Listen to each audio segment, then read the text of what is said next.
کہ ایمان دل میں آ گیا تو ایک کشاکش اندر شروع ہو جائے گی. میں اگر فرائڈ کی اصطلاح استعمال کروں تو ایگو اور اڈ یا لبیڈو میں تصادم ہوگا. آپ کے نفس کی خواہش کچھ اور ہے، ایمان کہتا ہے غلط. کشاکش ہوگی کہ نہیں؟ یہ اندرونی جہاد ہے اپنے نفس کے خلاف. جیسے فرعون نے کہا تھا الیس لی ملک مصر وہذہ الانہار تجری من تحتی، کیا میں بادشاہ نہیں ہوں مصر کا؟ مصر کی حکومت میری نہیں ہے؟ اور کیا یہ ساری نہریں جو ہے میرے نظام کے تحت نہیں چل رہی؟ اسی طرح برا نہ مانیے، ہمارا نفس کہتا ہے یہ جسم میرا ہے، میری ملکیت ہے، اٹس مائی ڈومین، میری خواہش پوری کرنی ہوگی. جیسے اس نے کہا میں نہیں جانتا کوئی خدا ہے میرے سوا اور میرے اوپر، میں نہیں مانتا. نفس بھی کہتا میں نہیں ماننے کو تیار، کیا حلال ہے کیا حرام ہے، کیا جائز ہے کیا ناجائز، میری خواہش پوری کرو.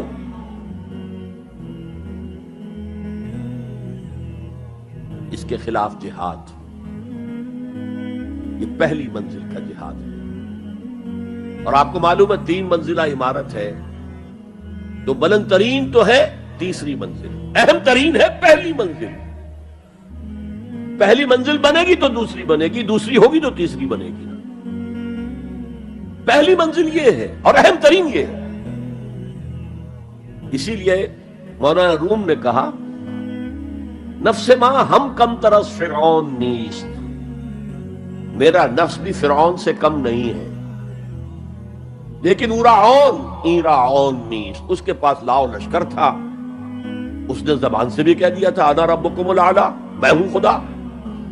میرا نفس بیچارہ اس کے پاس کوئی لاؤ لشکر نہیں، زبان سے تو یہ کچھ نہیں کہتا، اندر یہی کہتا میں بادشاہ ہوں اس وجود کا، میری مرضی پوری.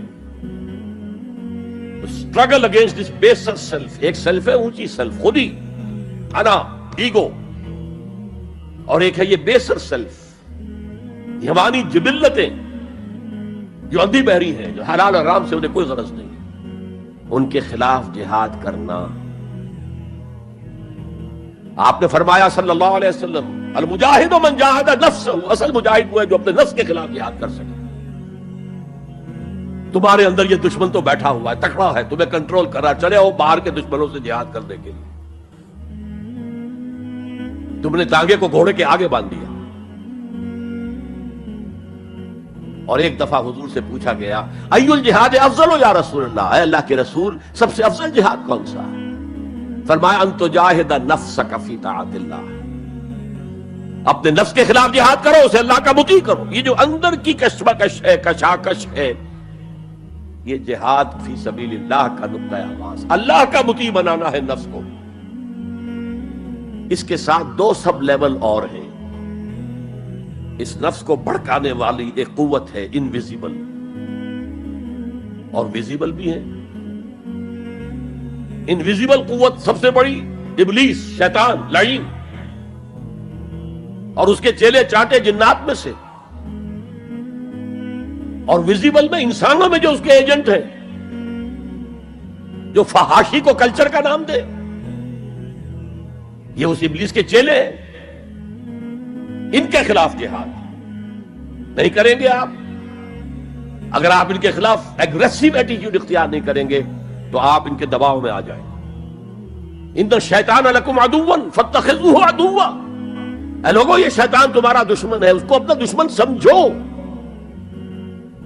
وہ تمہیں سبز باغ دکھاتا ہے، بدی کو مزین کر کے دکھاتا ہے، اچھے اچھے نام اس کے رکھ دیتا ہے، اور تمہیں آمادہ کرتا ہے بدی کے ارتکاب پر. نہیں، وہ تمہارا دشمن ہے. افتتخذونہ وذریتہ اولیاء من دونی، تم مجھے چھوڑ کر اسے اور اس کے چیلے چاٹوں کو تم اپنا دوست بناتے ہو. نہیں، شیطان کے خلاف جنگ کرو. اور تیسرا اس پر سب لیول کیا ہے؟ معاشرہ اگر بگڑا ہوا ہے، اس کا عمومی رجحان برائی کی طرف ہے، تو سوشل پریشرز آپ کو ادھر دھکیلتے ہیں.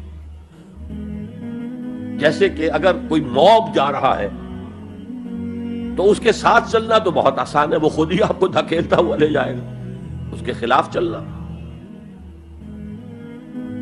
بہت مشکل کام. ہو سکتا ہے آپ بڑی زور لگا کے 4 قدم آگے بڑھیں، پھر کو ریلا آئے 10 قدم بھی چلے جائیں. تب 2 ہی راستے ہیں، زمانہ بات و سازت تو بعد زمانہ بے ساز. یا تو پیسو معاملہ ہے، زمانہ تمہارے ساتھ سازگاری نہیں کرتا، چھوڑو تم زمانے کے ساتھ سازگاری اختیار کر لو، چلو تم ادھر کو ہوا ہو جدھر کی. ایک یہ ہے کہ نہیں، زمانہ بات و سازت تو بعد زمانہ ستیس. زمانہ اگر تمہارے ساتھ سازگاری نہیں کر رہا تو زمانے سے جنگ کرو، لڑو، ریزسٹ کرو.